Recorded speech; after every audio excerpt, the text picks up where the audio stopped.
Desde os primórdios da humanidade, o sobrenatural tem ocupado um espaço enigmático na mente e no coração das pessoas.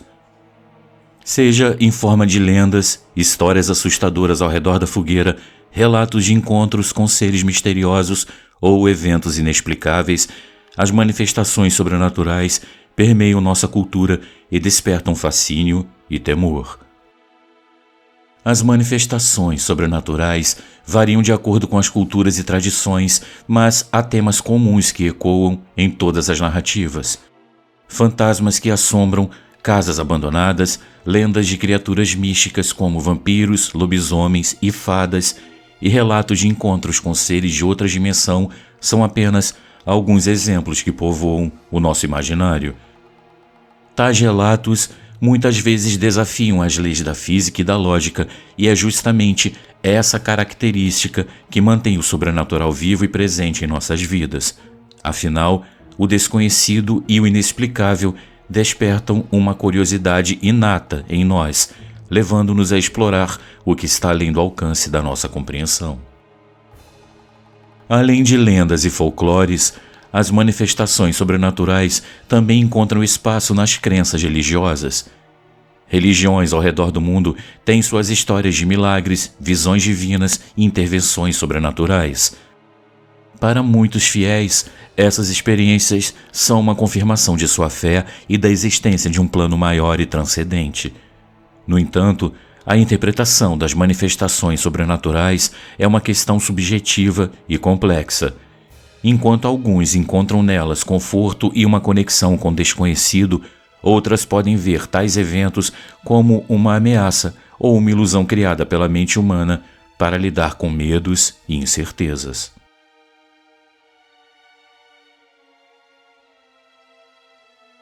Seja muito bem-vindo. Eu sou Luciano S. e esse é o canal Casos Sobrenaturais Reais. Não deixe de fazer a sua inscrição para não perder os próximos vídeos e escreva nos comentários de que cidade você está nos assistindo. Desde já, o nosso muito obrigado.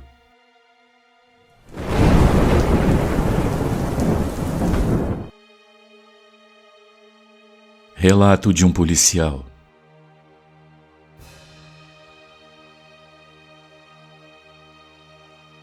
Acompanho o canal há bastante tempo e pude acompanhar o crescimento dele e também suas pontuais mudanças.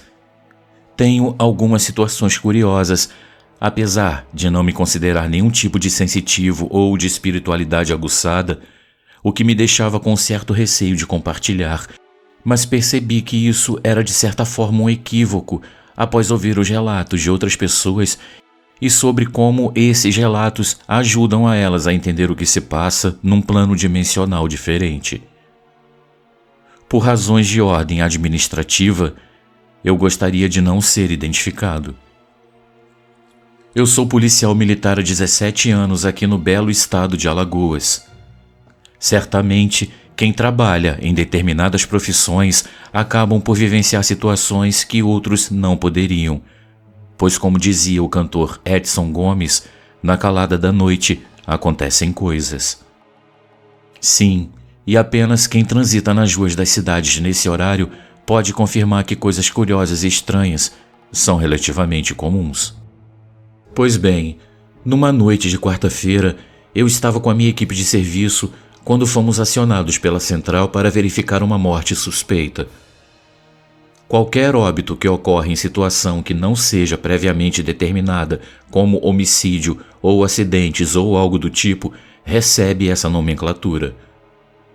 Geralmente são as mortes de casos clínicos, gente que morre em decorrência de doença ou de causas naturais, longe da vista e da atenção de alguém.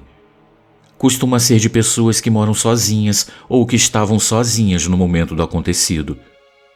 Já estamos acostumados a encontrar idosos ou pessoas de meia idade que acabam sofrendo algum tipo de mal súbito ou que já se encontravam debilitadas por alguma doença. Após nos ser passado o endereço, nos dirigimos para o local que ficava em um bairro próximo a este. Além de ser um local pobre, a rua em si do acontecido era mais ainda. Era, na verdade, uma viela na qual mal se podia entrar um carro. Normalmente, Esse tipo de ocorrência nos deixava bastante entediados, uma vez que lá chegando e constatando o óbito, e se não houvesse sinais de violência, teríamos de esperar o ML ir até lá para fazer a retirada do corpo, e isso costumava demorar muito, visto que as ocorrências que resultam de violência e acidentes tinham prioridades. Ao chegar na entrada da rua, alguns vizinhos lá estavam nos esperando e comentando sobre o ocorrido. Após nos apontarem a casa, nos informaram que o homem morava ali há apenas alguns meses e que nos últimos dias ele aparentava estar doente. Ele morava só e trabalhava em um ferro velho. Nos disseram que ele era um homem trabalhador, atencioso e que não media esforços para ser útil à vizinhança. Disseram que todas as noites após chegar do serviço, ele se sentava na calçada de casa com um pequeno aparelho de som e uma latinha de cachaça, e lá ficava saboreando a sua bebida, conversando com quem passava e ouvindo suas músicas, com uma certa melancolia no olhar. Todas as manhãs, ao acordar, os vizinhos imediatamente sabiam que ele havia despertado, pois ele costumava tossir bastante logo cedo. Causou estranheza às pessoas ele não ter aparecido na calçada por 2 noites seguidas. Então eles bateram à sua porta e ele, ao atender, aparentava estar doente. Assim, alguns vizinhos providenciaram alguns remédios e uma marmita para que ele pudesse se alimentar. Quando na manhã seguinte ele não tossiu e não apareceu novamente à noite na calçada, os vizinhos voltaram a chamar por ele e, ao não obterem resposta, resolveram arrombar a porta e então chamaram a polícia. Ao chegar na porta da casa, antes mesmo de entrar, eu senti um peso emanando de uma parede azul que nos separava do cadáver. Ao entrar, eu logo fui tomado por uma tristeza imensa ao ver na pequena sala apenas um fogão elétrico e uma panela vazia no chão. Não havia móveis e nada adornando as paredes. No próximo cômodo, que era o quarto, o qual também não tinha iluminação, ao ligar a minha lanterna, eu vi um homem deitado em um pequeno pedaço de espuma que era utilizado como colchão, deitado com um tronco levemente elevado por travesseiros. O seu olhar era diferente. Quem trabalha em alguma profissão que lida com corpos sem vida sabe do que eu estou falando. Geralmente eles têm um olhar vazio, de vidro. Esse tinha um olhar distante e triste, como de alguém que foi esquecido e esperava que alguém o viesse buscar. Nesse quarto havia latas vazias de bebida, comida estragada, lixo e muitas fezes. Ao que deu para perceber, o homem estava sofrendo de algum tipo de disenteria, mas estava tão debilitado que não conseguiu ir ao banheiro e defecou ali mesmo ao redor da cama e depois na própria cama, deitando-se sobre os excrementos. Na cozinha havia uma pequena fogueira e uma panela suja, numa tentativa de cozinhar alguma coisa. Era muito triste a cena, pois não havia documentos no local e ninguém o visitava e nem conheciam alguém próximo a ele. Um vizinho trabalhava no mesmo ferro velho e informou que lá também eles não sabiam muitos detalhes sobre sua identidade ou origem e nem sabiam informar sobre parentes. Passamos então, eu e a minha equipe, após isolar o local e informar a central, a esperar o IML. Passamos cerca de 3 horas vendo pessoas passando em seus afazeres, pessoas com animais, casais passando de mãos dadas, trabalhadores, famílias voltando da igreja, e isso só me fez pensar ainda mais na triste e solitária partida daquele homem. Não havia ninguém ali para se importar, para chorar por ele ou para honrar a sua memória.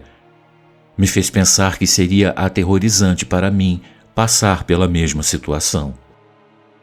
Quando o IML chegou, eu fui abrir a porta da casa e iluminar o quarto para ajudar, visto que a equipe deles era composta apenas por 2 funcionários. Quando eles passaram a mover o corpo, eu percebi uma nova mudança no olhar do morto. Parecia agora ser o olhar de alguém que está sendo incomodado. Baixinho, eu falei entre lábios: "Eles irão cuidar de você.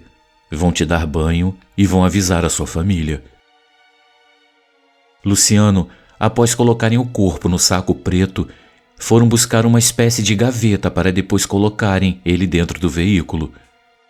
Mais uma vez, eu ajudei os 2 homens a abrir as portas da casa e do veículo. Então os homens buscaram a gaveta e a depositaram dentro do baú da caminhonete branca e azul. O curioso é que antes deles fecharem a porta, estavam coletando as informações que tínhamos e ao olhar para dentro do receptáculo pouco antes de ter sua porta fechada, eu vi o homem agachado ao lado da gaveta que continha seu corpo. E seu olhar agora era de alguém assustado e muito confuso. Após a porta ser fechada e enquanto eles embarcavam no veículo para ir embora, eu fiz uma pequena prece pedindo misericórdia a Deus. O IML foi embora e aquela sensação de tristeza amenizou. Ainda assim, eu fiquei um tanto melancólico e a partir disso eu tive algumas conclusões. Não deixem que pequenas coisas nos afastem do que é realmente importante para nós. Amem seus pais, seus filhos e seus companheiros. Façam eles saberem que importam na sua vida. O fim pode ser muito próximo e podemos carregar para o além nossas mágoas e nossas dúvidas. Eu agradeço a todos por ouvirem esse meu relato e agradeço a você, Luciano, pela oportunidade. Deus abençoe a todos nós.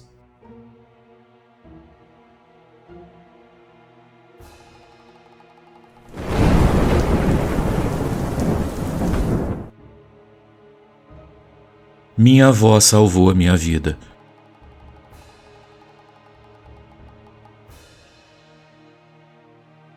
A minha avó morreu em setembro de 1996 de câncer.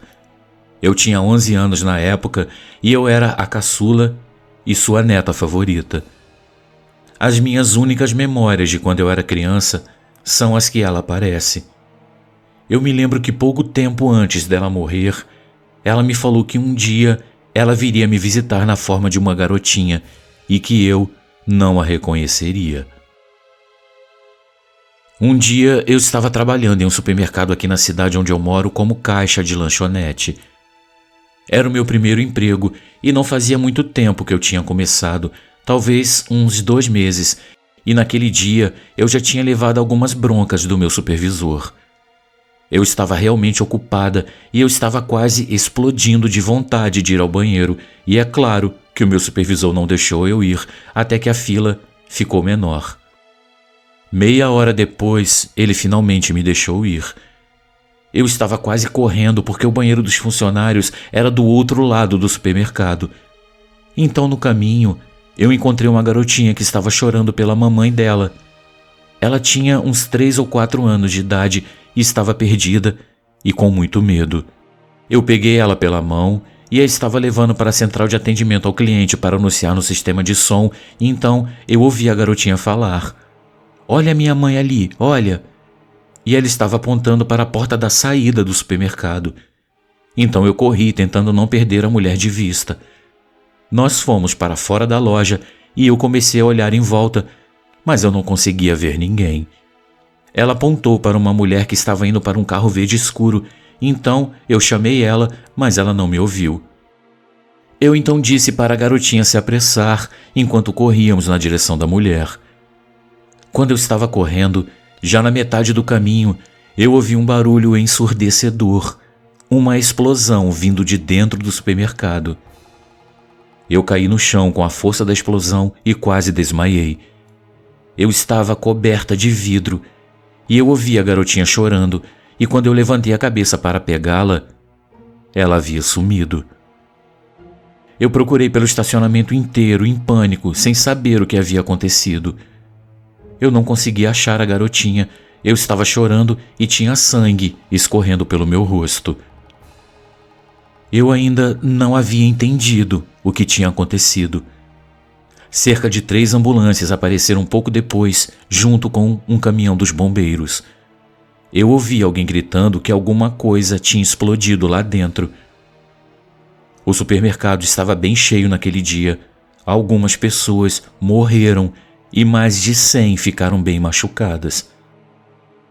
Parece que o cano de gás na cozinha do supermercado rompeu em algum lugar na área de manutenção, começou a vazar e foi enchendo de gás toda a área atrás do supermercado, e um freezer que tinha lá ligou e acabou detonando o gás, que explodiu tudo. Agora eu sei que aquela garotinha era minha avó. Ela tinha falado que voltaria quando eu mais precisasse dela e naquele momento, mesmo sem saber, eu realmente precisava. Outra coisa que aconteceu comigo no começo desse ano, quando eu estava visitando a minha tia no hospital, que tinha acabado de ter um filho, o único neto a ter o sobrenome da minha avó. Eu peguei ele do berço e estava quase sentando na cama da minha tia quando eu senti alguém me empurrando de leve, passando por mim, fazendo uma leve brisa. Eu me virei achando que era só mais uma das crianças correndo feito loucas sem ver aonde iam. Eu estava a ponto de gritar: "Olhe por onde você está indo", mas não tinha ninguém mais lá. Eu contei para o meu tio e ele falou que talvez fosse a minha avó visitando o bebê. Eu fiquei meio assustada, mas não tanto quanto o dia que o supermercado explodiu. Aquele dia eu nunca vou esquecer. Depois desses acontecimentos, eu passei a acreditar em vida após a morte.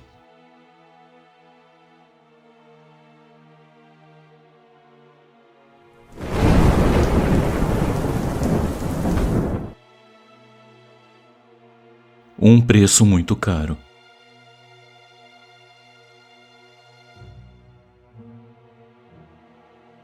Eu sempre fui sensível a acontecimentos estranhos desde que eu era criança.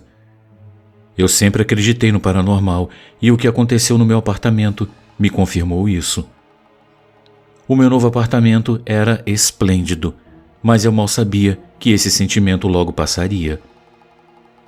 Primeiro, eu comecei a ouvir barulhos. Parecia que tinha alguma coisa arranhando o meu armário por dentro. Portas se abriam e se fechavam e eu ouvia passos pelos corredores. Eu sabia que eu não estava sozinha, mas eu nunca imaginei que eu teria que me preocupar com a minha segurança. Quando tudo começou, eu pensei que não era nada demais. Então as coisas começaram a acontecer mais regularmente e foram ficando cada vez mais peculiares. Uma vez meu namorado foi lá para casa e ele estava assistindo TV enquanto eu estava na cozinha. Ele falou que, enquanto estava deitado vendo TV, parecia que tinha mais alguém na sala com ele. Um ar frio se concentrava ao seu redor, e então, do nada, uma mão deu um soco na cara dele. Ele levantou na hora e olhou em volta, mas não tinha ninguém lá. Ele estava sozinho na sala. Uma semana depois, eu voltei para o apartamento depois do trabalho e ele estava completamente revirado. Mas nada tinha sido roubado. Eu fiquei completamente confusa. A polícia veio e investigaram a minha casa, mas não acharam nada. Não tinha nenhum sinal de entrada forçada e só eu tinha a chave do apartamento. Eu cheguei a uma conclusão. Eu estava sendo assombrada por um espírito que não estava muito feliz. Outro mês se passou sem que nada estranho acontecesse. Eu achei que as coisas tinham se acalmado, mas então ele me atacou. Eu estava andando pelo meu apartamento quando eu senti um vento gelado passar por mim e uma mão segurar o meu ombro e me empurrar com tudo para trás. Eu não tinha ideia do que estava acontecendo. Felizmente, eu não me machuquei muito. A minha cabeça passou a alguns centímetros da mesinha de vidro que ficava no meio da sala. A esse ponto eu já comecei a ficar bastante preocupada e eu já não me sentia mais segura em minha própria casa. Então, as vozes apareceram. Eu vou acabar com você. Eu quero cortar você. Luciano, eu tentei muitas coisas. Caminhadas, música, yoga e outras atividades, mas nada conseguia me distrair. Eu não consegui me livrar daquelas vozes. A essa altura, muitas pessoas já tinham me aconselhado a sair daquele apartamento. Mas, no entanto, eu estava curiosa demais. Eu já tinha ido longe demais. Eu ficava a noite inteira acordada, prestando atenção em cada movimento que eu via no escuro, cada som que eu ouvia pela casa. eu estava obcecada e não havia nada que eu pudesse fazer. Sempre que eu ia para o depósito na garagem pegar ou guardar alguma coisa, as vozes apareciam e ficavam cada vez mais nítidas. Eu segui elas até um quartinho no fundo da garagem. Então eu abri a porta e as vozes pararam de repente. Eu acendi a luz e ela piscou algumas vezes e então apagou de vez. O quarto estava completamente escuro, então eu abri mais um pouco a porta para a luz da garagem iluminar lá dentro e eu entrei. Não havia nada de incomum com o lugar, só algumas vassouras velhas, alguns rodos e algumas caixas. Mas quando eu estava saindo, eu vi uma sombra que na hora eu vi que não era minha. Então eu saí correndo e voltei para o meu apartamento e eu notei que tinha algo a mais nessa história toda que eu não sabia e eu queria descobrir. Eu então comecei a falar com os outros moradores do prédio sobre o assunto, sobre o que acontece dentro dele, mas sem ser muito direta. Um ou outro arriscou a falar alguma coisa que eu também já tinha notado, até que um dia, finalmente, um dos moradores mais antigos do prédio me falou algo. Ele me falou que há um bom tempo atrás havia acontecido um assassinato dentro do prédio e que o assassino havia tirado a própria vida em seguida. Isso tudo aconteceu lá naquele quartinho da garagem. Então, depois disso, tudo se encaixou e na minha cabeça se formou uma tragédia esquecida. As vozes que eu ouvia eram a do assassino perseguindo a vítima dele. Isso eu tinha certeza. Pelo que esse senhor me falou, as duas pessoas que morreram eram um casal. O homem acabou descobrindo que a mulher dele o estava traindo e ela pretendia largá-lo e fugir com o amante. Só que ela estava para pagar um preço muito caro por isso. No desespero, o homem acabou a matando e depois ele entrou em pânico e acabou tirando a própria vida. Até os dias de hoje, o assassino deve estar vagando pelo seu mundo solitário e frio, lembrando das suas últimas palavras que foram escritas em um pedaço de papel que foi encontrado mais tarde na parede do depósito.